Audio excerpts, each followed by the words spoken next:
Assalamualaikum warahmatullahi wabarakatuh. Waalaikumsalam warahmatullahi Waalaikumsalam wabarakatuh.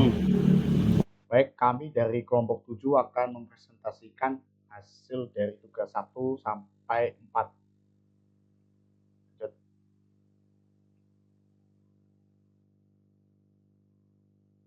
Oke, ini tim dari kelompok 7. Perkenalkan, nama saya Gatra Kencana dengan NIM 256.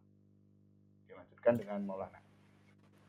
Perkenalkan, nama saya Maulana Ibrahim Tirto Diningrat dengan NIM akhir 226. Lanjut ke Farel. Perkenalkan, nama saya Farel Ajendra dengan NIM akhir 254. Dilanjut dengan Arif. Ya, perkenalkan, nama saya Arif Kurniawan dengan NIM akhir 275. Baik, di sini ada 4 tugas, yaitu pengantar sistem terdistribusi, yang kedua arsitektur sistem terdistribusi, ketiga proses pada sistem terdistribusi, keempat komunikasi pada sistem terdistribusi. Silakan untuk tugas 1 untuk menjelaskan, yaitu Mas Maulana. Baik, yang pertama adalah tugas 1, yaitu pengantar sistem terdistribusi.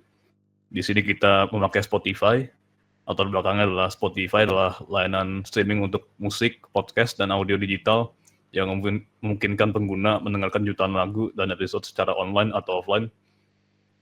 Dengan model langganan dan opsi gratis, Spotify memberi akses ke konten yang beragam, dikurasi, serta dapat disesuaikan sesuai preferensi pengguna.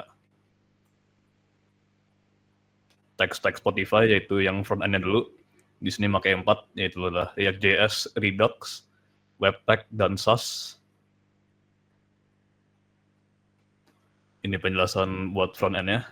Front end Spotify berfokus pada penyampaian pengalaman pengguna yang responsif dan mulus melalui teknologi web modern. Pertama adalah React. Arsitektur berbasis komponen React membantu dalam menciptakan elemen UI yang modular dan dapat digunakan kembali di berbagai perangkat.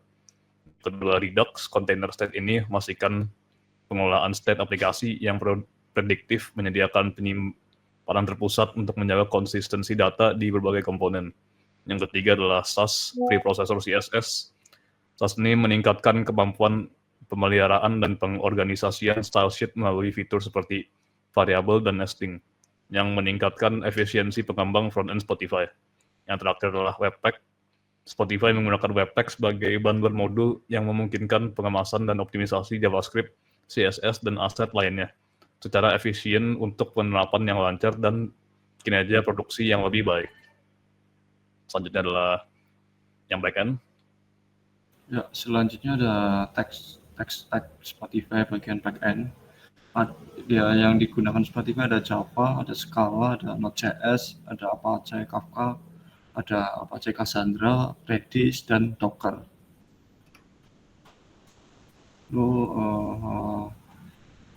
Teknologi backend Spotify berbasis pada arsitektur microservice yang memungkinkan skalabilitas dan kemudahan pemeliharaan. Teknologi utama yang digunakan dalam backend Spotify itu meliputi tadi yang ada Java. Spotify menggunakan Java khususnya dengan Spring Framework untuk membangun RESTful API dan mengelola dependensi. Lalu ada Scala, beberapa layanan inti dibangun menggunakan Scala yang berjalan di JVM, Java Virtual Machine, dan menawarkan tipe statis untuk tugas yang memerlukan kinerja tinggi. Lalu untuk Node.js, sebagai runtime JavaScript, Node.js digunakan untuk membangun aplikasi jaringan yang dapat diskalakan dan responsif, terutama dalam skenario melibatkan data real-time dan koneksi simultan yang banyak.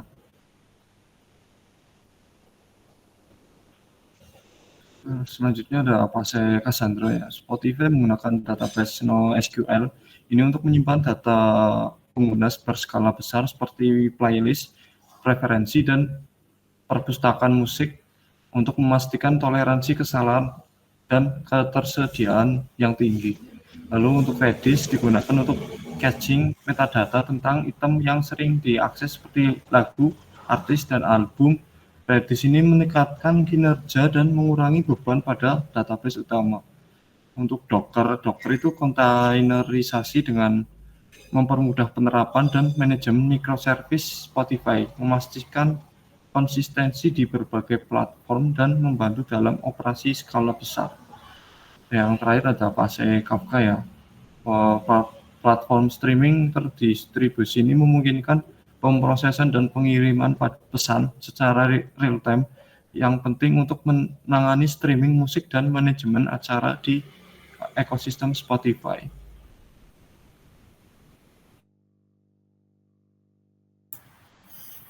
Baik, saya akan menjelaskan tugas 2 yaitu arsitektur sistem terdistribusi. Arsitektur yang dipakai oleh Spotify adalah microservice arsitektur. Microservice arsitektur. Arsitektur microservice merupakan pengembangan dari arsitektur monolitik, alih-alih menganggap perangkat lunak sebagai satu unit besar yang dapat dieksekusi. Microservice membaginya menjadi beberapa unit kecil yang dapat dijalankan dan bekerja sama. Secara singkat, microservice memecah aplikasi besar menjadi sejumlah aplikasi kecil. Next. Selanjutnya layers. Layers ini ada content delivery network. Jadi ini digunakan untuk mengatasi masalah latensi saat klien memuat konten. Selanjutnya load balancer. Load balancer adalah server yang mengarahkan permintaan ke beberapa target secara merata untuk mengurangi masalah kinerja. Selanjutnya API gateways adalah server dengan filter rute dinamis yang mengirim permintaan ke microservice spesifik. Next.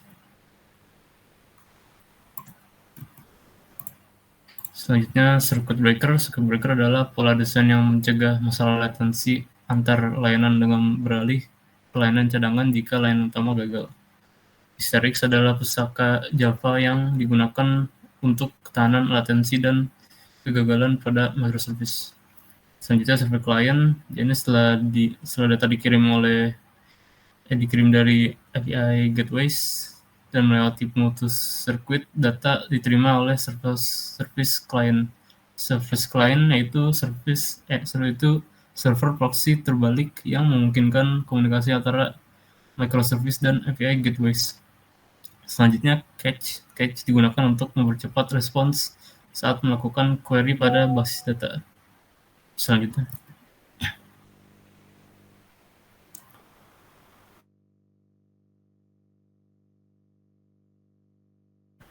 Selanjutnya yaitu pipeline streaming. Pipeline streaming ini memungkinkan layanan berkomunikasi dan memproses item yang sedang berjalan. Jadi pipeline ini berfungsi sebagai broker pesan, baik dengan arsitektur berbasis pesan maupun berbasis event. Apache Kafka cocok untuk aplikasi seperti Spotify yang membutuhkan pemrosesan real-time dan throughput tinggi. Selanjutnya service adalah instance aplikasi independen, baik dari pihak ketiga maupun buatan sendiri. Dengan kontainerisasi layanan dapat dihost untuk inti arsitektur microservice.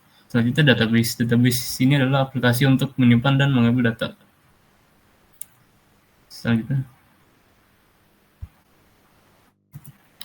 Selanjutnya protokol, service, dan interface. Untuk protokol, Spotify menggunakan HTTPS untuk web dan gRPC untuk komunikasi antar microservice. Selanjutnya di service-nya ada layanan autentikasi, rekomendasi, pemutaran musik, dan pencarian. Selanjutnya interface. Spotify menggunakan API RESTful dan gRPC untuk komunikasi antar layanan dan integrasi pihak ketiga.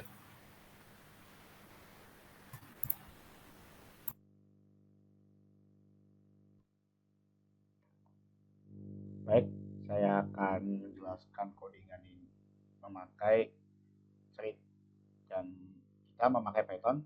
Di sini ada import thread dan import sign. Nah, kita panggil fungsi untuk menampilkan informasi tentang anime. Dan kita memakai tab show, misalkan Suzumiya Haruhi atau Kisuko Gakko no Juliet, Gundam, Angel Beats, terus ada Shikanoko no Konstantan, dan Seijaku Muhai no Bahamut. Nah, kita print seperti Suzumiya Haruhi, genrenya misalkan slice of life atau supernatural, dan Kisugaku no Juliet yaitu bergenre romance atau komedi. Lalu ada Gundam yaitu mecha atau sci-fi. Angel Beats yaitu genre drama atau supernatural. Kalau yang Shikanoko yaitu historical atau fantasi. Untuk Jigenori Risai yaitu romance atau drama. Seijaku no Bahamut action, fantasi, dan mecha. Dan di sini terdapat start underscore time sama dengan time.time dalam kurung. Lalu membuat strip untuk masing-masing anime seperti T1 sama dengan trading.thread yaitu target show Suzumiya Haruhi sampai Seijaku Muhai no Bahamut. Lalu panggil fungsi memulai thread yaitu T1 start sampai T7, lalu menunggu semua thread selesai, berarti T1 join sampai T7 join. Lalu mencatat waktu akhir eksekusi yaitu end time sama dengan time.time. Lalu menghitung dari menampilkan waktu eksekusi yaitu execution time sama dengan end underscore time kurangi start underscore time. Ini adalah semua informasi anime selesai ditampilkan. Waktu eksekusi dalam kurung execution time sama dengan 4F detik. Lanjut. Untuk outputnya seperti ini, yaitu menampilkan animenya seperti Suzumiya Haruhi, genrenya adalah slice of life atau supernatural.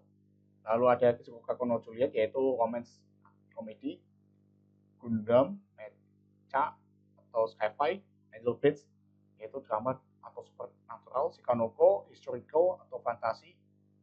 Lalu ada Jigenori Risai romance atau drama, Seijaku no Bahamut action, fantasi atau mecha. Dan kita di sini menampilkan semua informasi anime selesai ditampilkan. Waktu eksekusi adalah 0,0 detik. Dan kode ini memanfaatkan multi-threading untuk menampilkan informasi dari 7 anime secara paralel.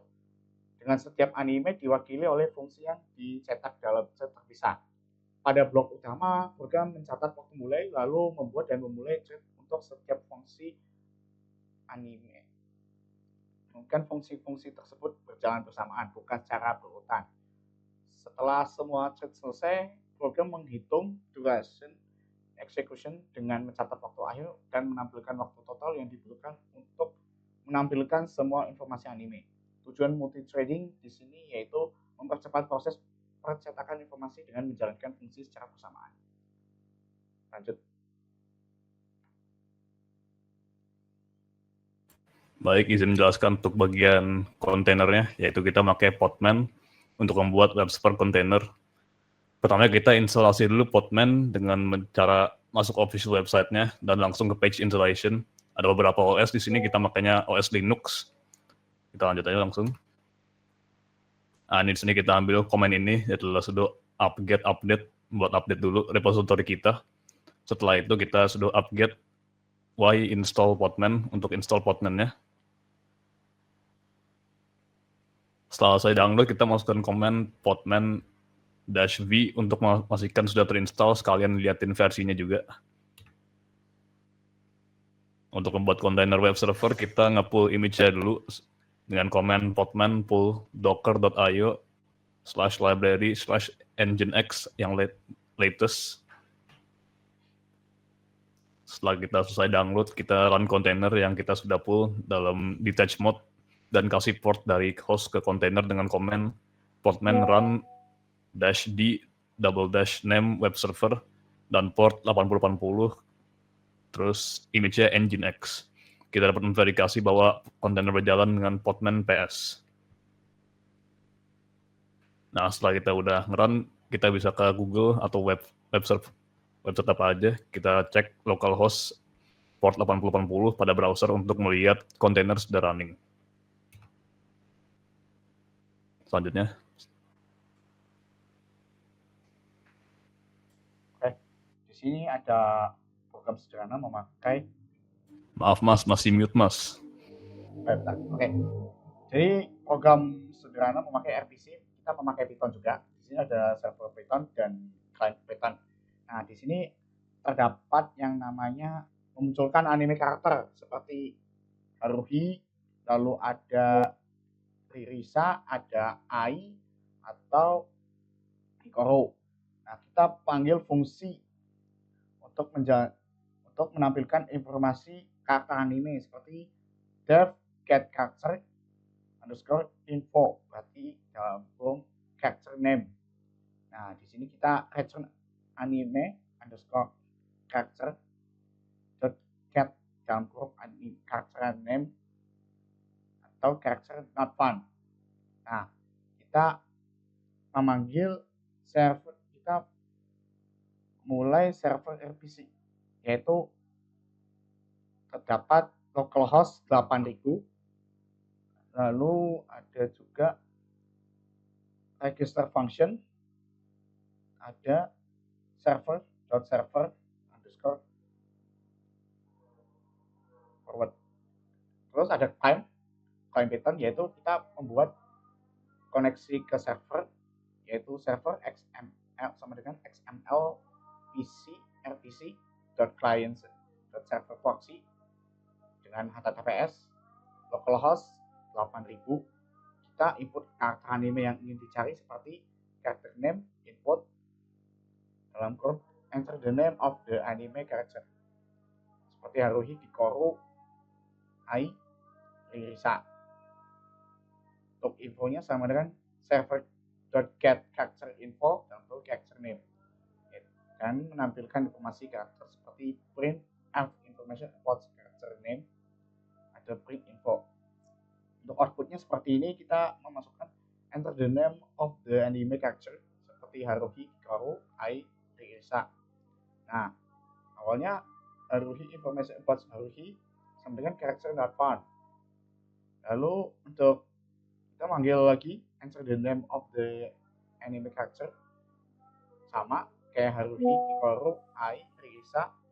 Lalu Haruhi information about Haruhi, dan masuk yaitu namanya Suzumi Haruhi, tahun 16, afiliasinya adalah SOS Brigade, dan abilitasnya adalah Reality Manipulation, Charismatic Leadership.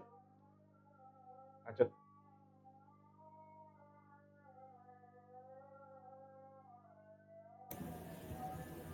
Oke, selanjutnya untuk program sederhana menggunakan MQTT ya. Sebelumnya MQTT itu apa sih? MQTT itu singkatan dari Message Queuing Telemetry Transport, merupakan salah satu protokol yang sering digunakan untuk keperluan internet IoT yang berjalan di atas TCP/IP dan bersifat open source. Sistem kerja MQTT ini menerapkan konsep publish dan subscribe data, sehingga pada MQTT terdapat 4 komponen utama, yaitu publisher, subscriber, broker, dan topik. Lalu di sini kita membuat 2 program ya, yang satu kontrol menggunakan Python, yang satu status. Kontrol itu sebagai publisher, status itu sebagai subscriber. Di sini kontrol itu outputnya itu perintah. Lalu untuk status itu outputnya itu status ya, langsung ke output. Ya, ketika kita jalankan untuk sebelah kiri itu output dari program yang dijadikan publisher itu perintah. Ketika perintah, masukkan perintah on atau off. Di sini ada on, ada off. Kita coba semuanya. Untuk on, nyalakan lampu, atau off, matikan lampu. Lalu kita ke sebelah kanan itu ada output untuk subscriber, itu menunjukkan status dari dari tadi pesan dari publisher. Misal kalau kita menyalakan lampu itu di output subscriber itu lampu dinyalakan, atau ketika matikan lampu itu di status subscriber itu lampu dimatikan, seperti itu.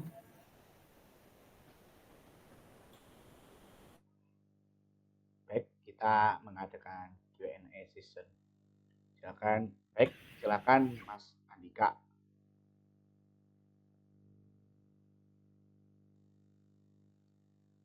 Ya, silakan. Oke, perkenalkan nama saya Andika Pratama Purnomo dengan NIM 22.111.021.80. Pertanyaan saya adalah, apa perbedaan utama antara Podman dan Docker dalam hal arsitektur dan keamanan? Baik Mas, izin saya jawab. Perbedaan sama Podman dan Docker, Podman dirancang untuk menjadi daemonless, artinya tidak memerlukan proses latar belakang terpusat seperti Docker yang memakai daemon. Hal ini meningkatkan keamanan karena kontainer berjalan sebagai proses pengguna yang memanggilnya, memungkinkan eksekusi rootless yang lebih aman. Selain itu, Podman lebih mudah diintegrasikan ke dalam sistem Linux karena kompatibel dengan sistem D, tanpa memerlukan konfigurasi tambahan. Sudah Mas, jawabannya gitu aja. Bagaimana? Oke, cukup. Baik. Baik, ada pertanyaan lagi, silakan.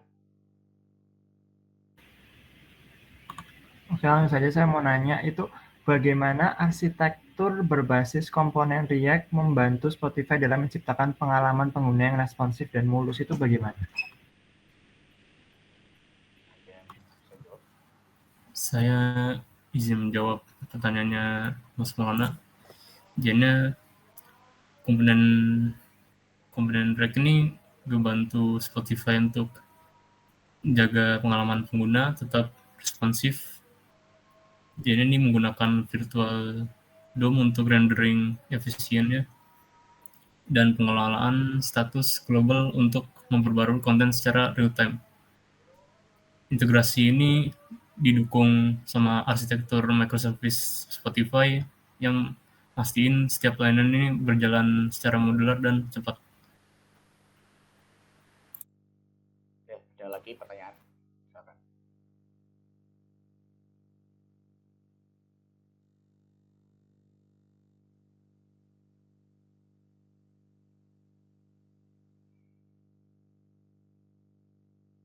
Apakah ada pertanyaan lagi? Silakan.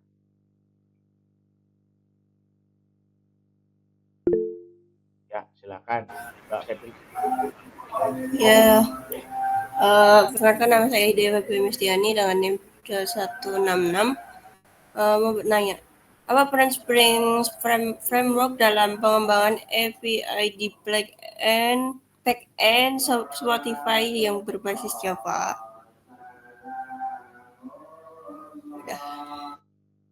Silakan yang mau jawab.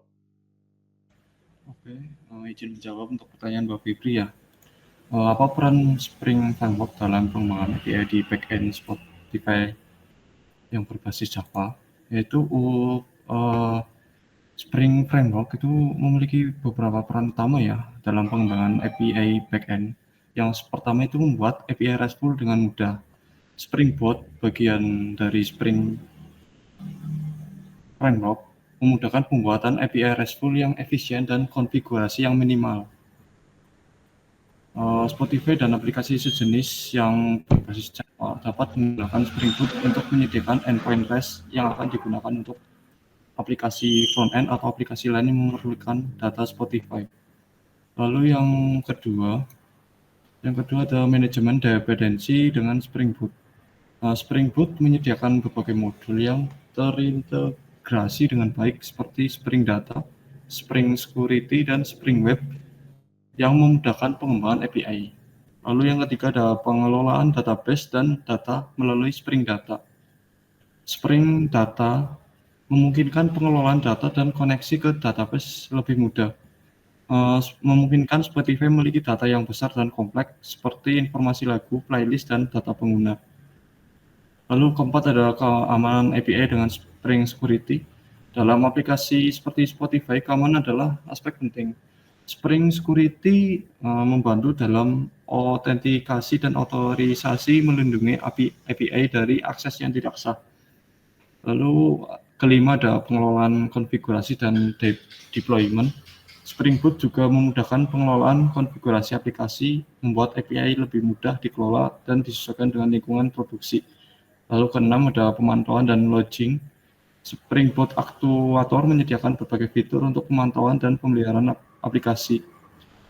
Di Spotify ini, fitur ini membantu tim pengembangan untuk memantau performa API dan mendeteksi masalah lebih awal. Lalu yang terakhir itu ada skalabilitas dan kinerja. Spring Framework dan Spring Boot dirancang agar scalable, mendukung berbagai arsitektur yang dibutuhkan oleh aplikasi besar. Memungkinkan Spotify membutuhkan API yang dapat menangani ratusan ribu permintaan per detik dan Spring Boot mendukung kebutuhan tersebut. Sekian jawabannya. Ya, terima kasih. Udah paham, udah jelas. Baik, ada pertanyaan lagi, silakan. Oke, Mas Arjun, silakan.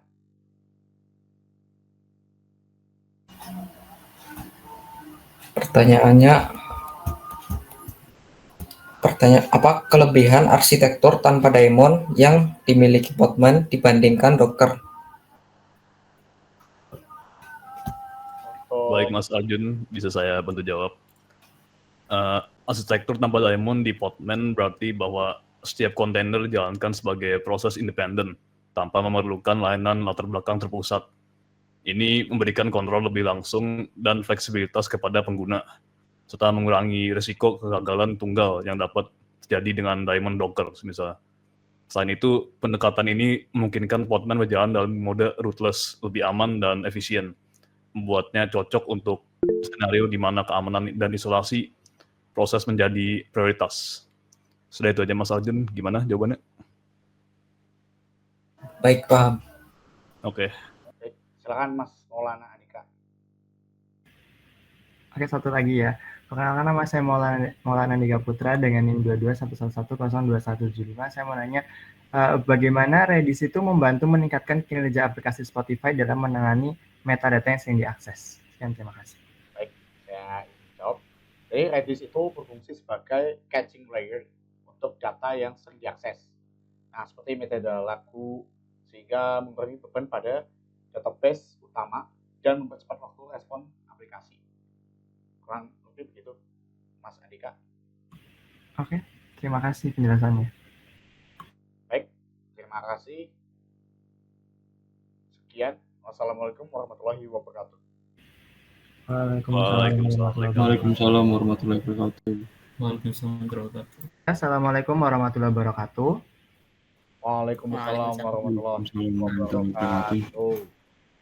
Kami dari kelompok 9 akan mempresentasikan tugas kami mulai dari tugas 1 sampai 4. Sebelumnya, perkenalkan dulu anggota kelompok kami. Ada saya sendiri, Maulana Andika Putra dengan NIM 2211102175. Lalu ada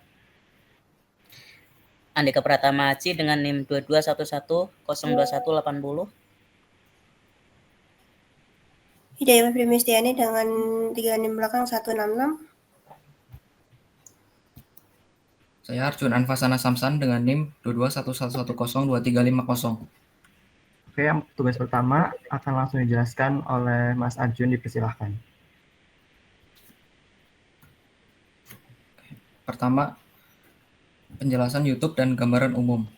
Sebagai platform berbagi video yang dimiliki oleh Google, YouTube memungkinkan pengguna untuk menonton dan mengunggah dan berbagi video dari berbagai genre, mulai dari vlog, edukasi, hingga film pendek. Namun, untuk bisa menyediakan layanan yang lancar bagi miliaran pengguna, YouTube menggunakan teknologi stack yang kompleks. Selanjutnya, teknologi front-end. Di sisi antarmuka YouTube menggunakan kerangka kerja JavaScript bernama Structured Page Fragment atau SPF. SPF ini mendukung navigasi yang mulus dengan hanya memuat ulang bagian tertentu dari halaman, membuat pengalaman pengguna menjadi lebih responsif. HTML5 video player juga digunakan untuk memutar video dengan fitur seperti pengaturan kualitas dan subtitle. Selanjutnya, pada teknologi back-end, YouTube menggunakan berbagai bahasa pemrograman Yang pertama, Java dipakai untuk fungsi server side yang stabil dan bisa menangani banyak permintaan. Yang kedua, Python digunakan untuk scripting dan pengembangan karena sintaksnya yang simple. Yang ketiga, C++ digunakan untuk tugas-tugas yang memerlukan performa tinggi seperti pengkodean video.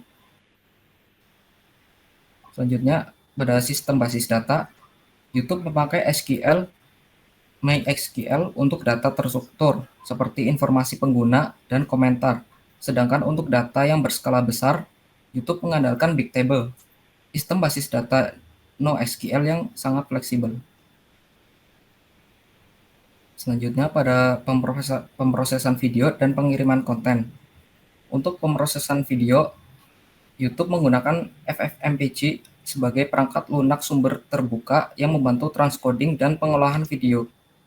Content Delivery Network atau CDN internal YouTube digunakan untuk mengurangi latensi dan menyimpan cache video di server terdekat dengan pengguna.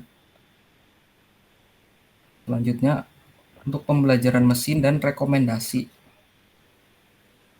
Sistem rekomendasi YouTube mengandalkan sistem algoritma pembelajaran mesin seperti jaringan syaraf dan kolaboratif filtering untuk menganalisis perilaku pengguna dan merekomendasikan video yang sesuai dengan minat mereka.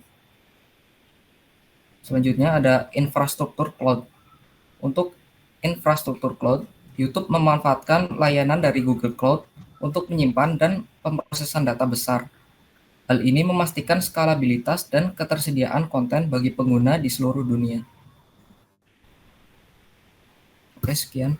Selanjutnya akan dilanjutkan oleh rekan saya. Oke, selanjutnya sebentar. Saya share screen ulang dulu yang tugas 2-nya.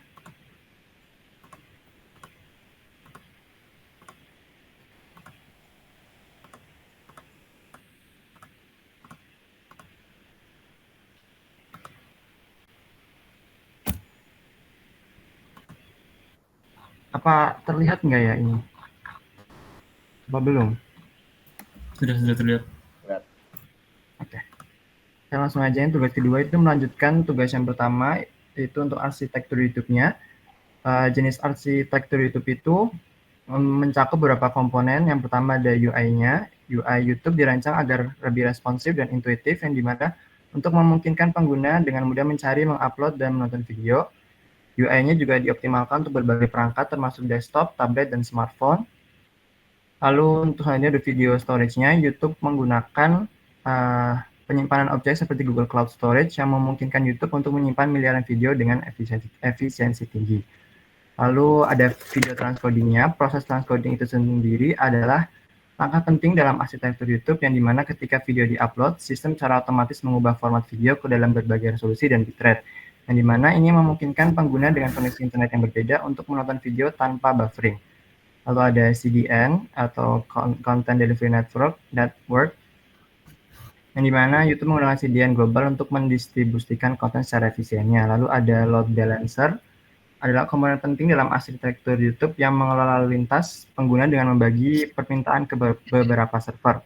Di mana ini dapat dipastikan bahwa tidak ada server yang terbebani secara berlebihan sehingga meningkatkan ketersediaan dan kecepatan layanan. Lalu untuk layering-nya dibagi lagi, ada pertama ada lapisan aplikasinya sendiri. Lapisan ini mencakup antarmuka pengguna dan fitur-fitur interaktif seperti upload video, komentar, pencarian, dan rekomendasi, yang dimana pengalaman pengguna dioptimalkan melalui desain UI UX yang baik. Lalu ada lapisan layanannya, seperti yang dijelaskan di awal tadi, ini mencakup pengolahan video transcoding, manajemen metadata seperti judul, deskripsi, dan teks, serta pengelolaan akun pengguna.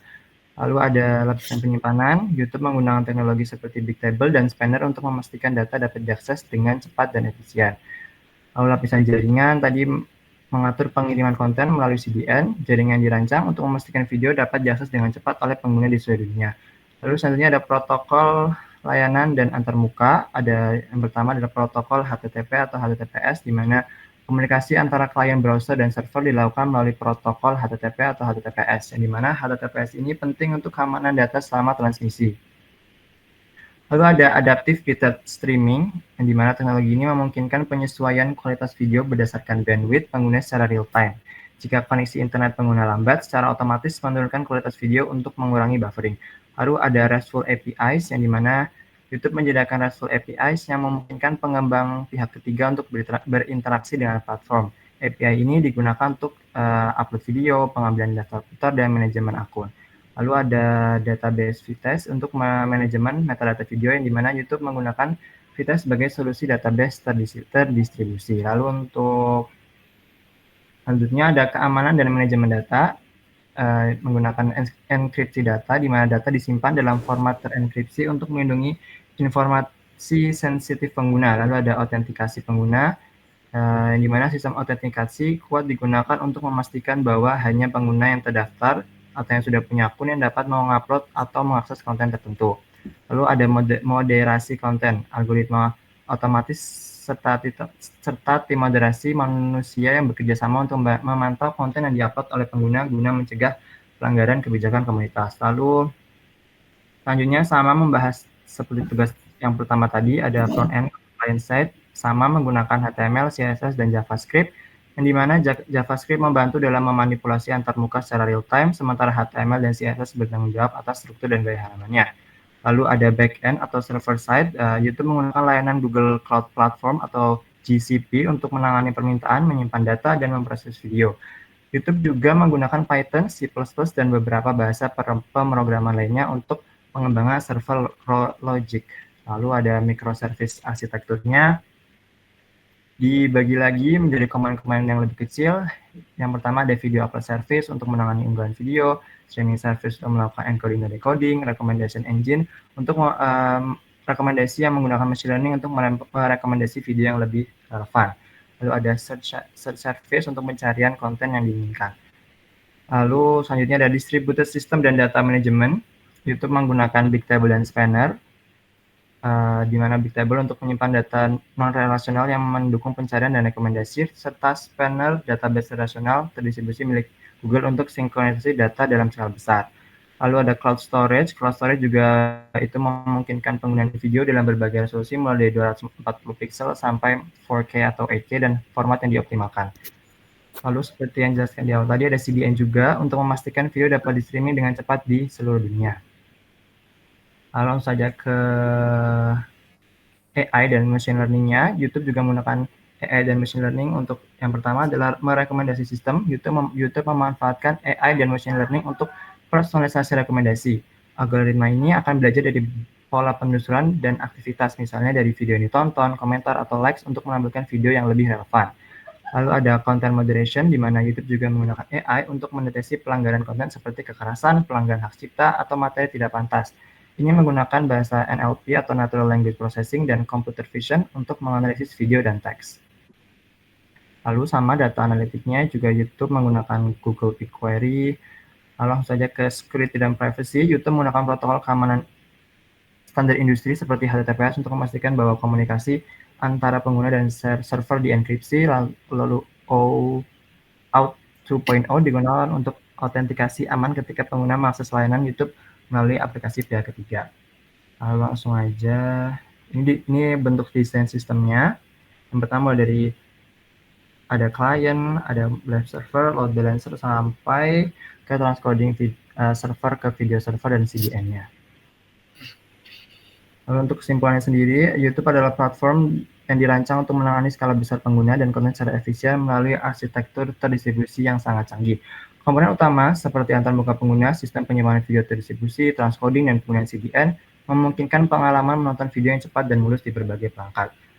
YouTube menggunakan microservice untuk membagi fungsi-fungsi yang berbeda menjadi komponen independen dan dapat diskalakan, sementara load balancing membantu mendistribusikan lalu lintas pengguna secara efisien. Teknologi seperti Bigtable, Spanner, dan Google Cloud Storage memungkinkan manajemen data efisien serta penyimpanan dan streaming video dengan berbagai resolusi. Lalu untuk machine learning dan AI-nya memainkan peran penting juga dalam rekomendasi konten serta moderasi konten untuk memastikan keamanan dan kenyamanan pengguna.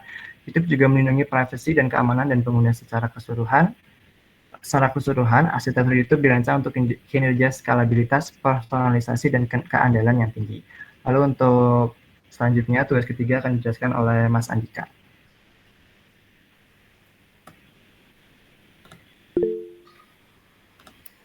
Oke, yang tugas ketiga yaitu ada membuat program sederhana menggunakan thread, yaitu program ini menggunakan konsep Sebentar Mas producer Andika, ini belum kelihatan sebentar. apa nih? Itunya apa slide-nya? Tugasnya sebentar.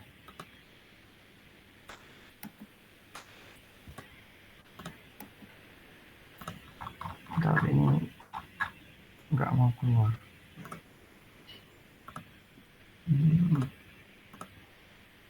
Ini tugas 8. Nah, udah, silakan.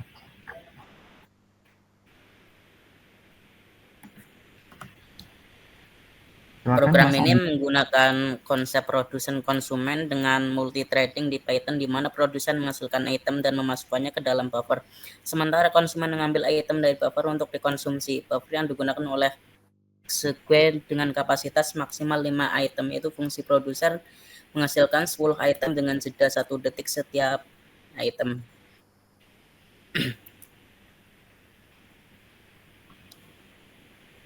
Kode ini memanfaatkan model threading untuk menjalankan dua fungsi hitung mundur secara bersamaan. Fungsi countdown menerima dua parameter, nama timer dan jumlah hitungan awal. Di dalam fungsi ini terdapat sebuah loop yang terus mengurangi nilai hitungan dan mencetak setiap tahap hitungan mundur disertai jeda 1 detik menggunakan time slip 1. Ketika mencapai 0, fungsi akan mencetak pesan di bahwa timer telah selesai. Dua thread telah didefinisikan, thread 1 untuk timer 1 dan seterusnya. Berikut ada cara-cara install Docker.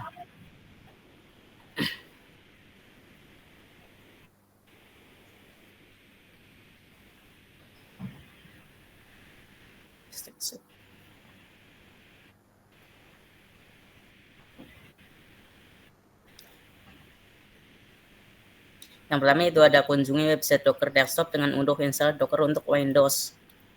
Yang kedua ada unduh versi desktop dengan Windows AMD 64, jalankan file installer dan ikuti instruksi yang diberikan. Jalankan installer Docker dan ikuti petunjuknya jika menggunakan Windows 10 lebih seru atau Docker akan berjalan di dalam WSL 2. Berikut ada gambarnya. Udah selesai ya?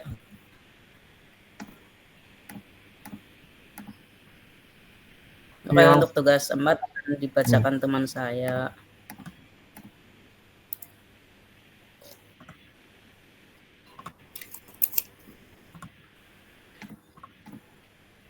Bentar.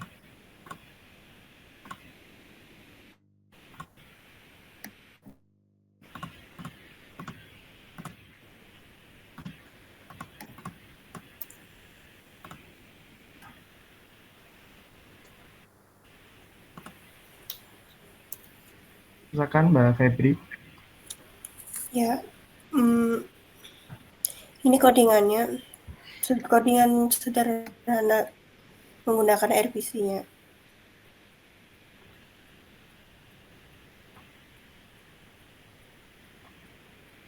Klien RPC.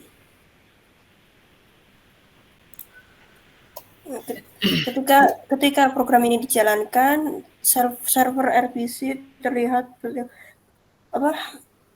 ketika program server RPC ini dijalankan, terlihat pesan listening on port 8000 di terminal.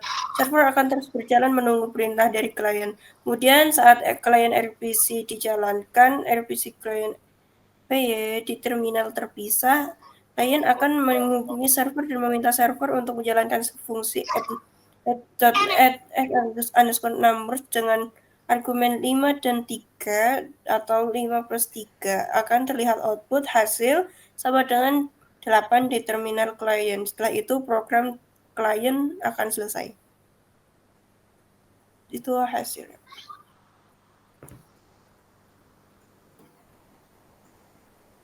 Kemudian program sederhana menggunakan MQTT, itu bentuk codingannya.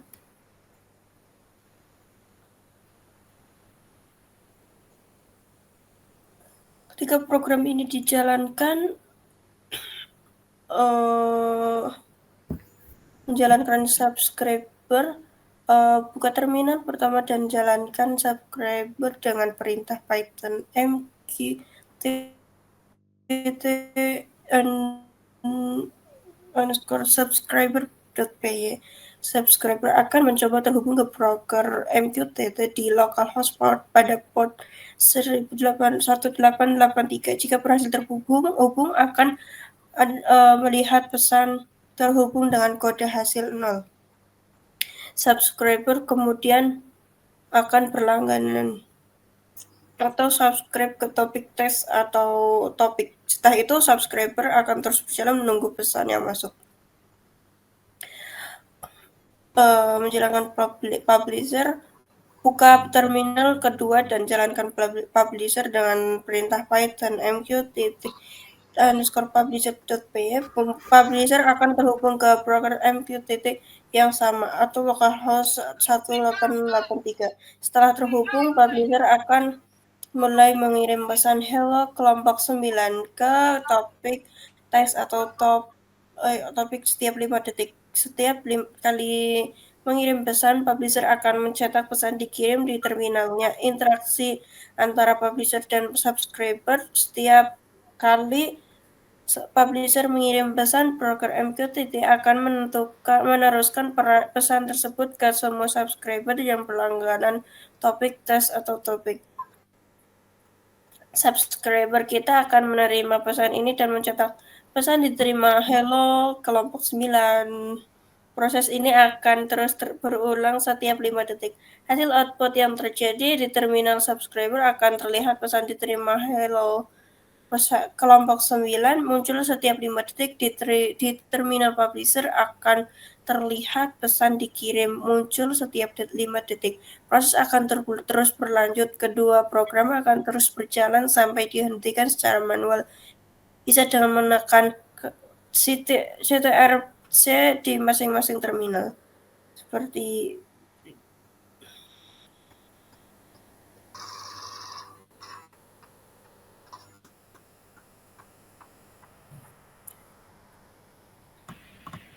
Oke, mungkin segitu saja untuk penjelasan kelompok kami mulai dari tugas 1 sampai 4. Selanjutnya adalah sesi Q&A.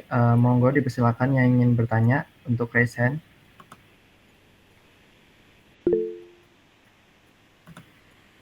Oke, monggo Mas Gatra dipersilakan langsung saja. Baik, kenalkan nama saya Gatra Kencana dengan ISIN 256. Saya izin bertanya, bagaimana algoritma YouTube mempengaruhi visibilitas konten dan apa strategi yang bisa diterapkan content creator untuk mengoptimalkan pertemuan konten mereka. Itu saja. Oke, baik, terima kasih Mas Gatra. Untuk apa ada pertanyaan lagi, biar sekalian langsung ditampung dulu.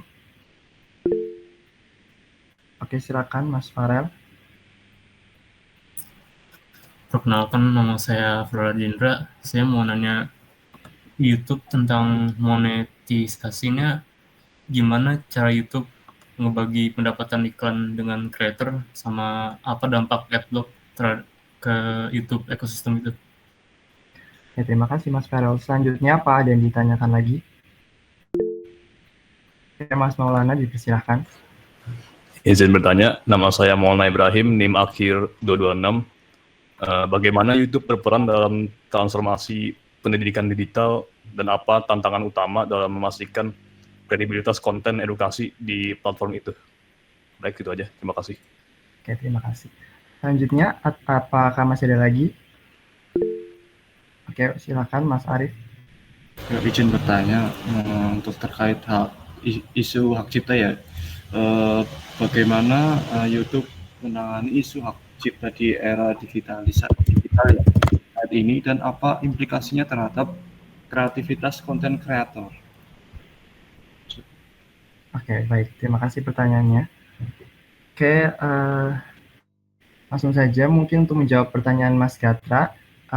Tadi bagaimana algoritma YouTube mempengaruhi visibilitas konten dan apa strategi yang bisa diterapkan konten kreator untuk mengoptimalkan penerimaan konten mereka. Jadi menurut saya, algoritma YouTube bekerja sebagai sistem kompleks yang menganalisis berbagai metrik untuk menentukan visibilitas kontennya.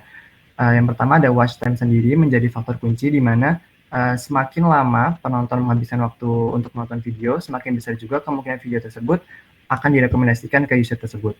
Lalu ada engagement juga, jadi itu kayak like, komentar, dan share juga berperan penting dalam menentukan apakah konten like dipromosikan ke audiens yang lebih luas atau tidak. Lalu untuk konten kreatornya dapat mengoptimalkan dengan cara, mungkin yang pertama untuk thumbnailnya, menggunakan thumbnail dan judul yang menarik. Lalu yang kedua juga bisa penggunaan tag dan deskripsi yang tepat yang akan membantu algoritma memahami konteks video. Lalu yang terakhir mungkin bisa mendorong interaksi di awal video dan mempertahankan konsistensi dalam pengunggahan konten, terutama pada waktu-waktu di mana target audiens itu lagi aktif-aktifnya. Mungkin kayak gitu sih Mas Ketra.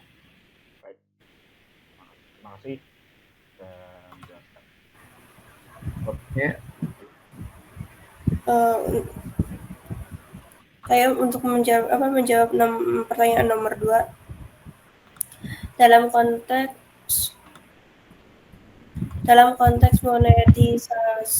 monetisasi, bagaimana YouTube membagi pendapatan iklan dengan kreator dan apa dampak adblock terhadap ekosistem ini? Menurut saya jawabannya itu sistem monetisasi YouTube didasarkan pada model pembagian pendapatan di mana platform membagikan 55% dari pendapatan iklan kepada kreator, sementara YouTube menyimpan 45% sisanya. Namun munculnya adblock telah menciptakan tantangan serius dalam ekosistem ini. Penggunaan adblock secara langsung mengurangi pendapatan kreator karena iklan tidak dapat ditampilkan kepada penonton. Situasi ini telah mendorong YouTube untuk mengembangkan alternatif monetisasi seperti YouTube Premium, di mana pengguna membayar langganan untuk menghindari iklan secara legal. Pada kreator juga mulai beradaptasi dengan mencari sumber pendapatan alternatif melalui sponsorship, penjualan merchandise, atau konten berbayar. Perubahan ini pada akhirnya akan mempengaruhi cara platform beroperasi secara keseluruhan dan bagaimana konten diproduksi di masa depan. Gitu jawabannya. Gimana? Baik, sudah jelas jawabannya. Terima kasih Mbak.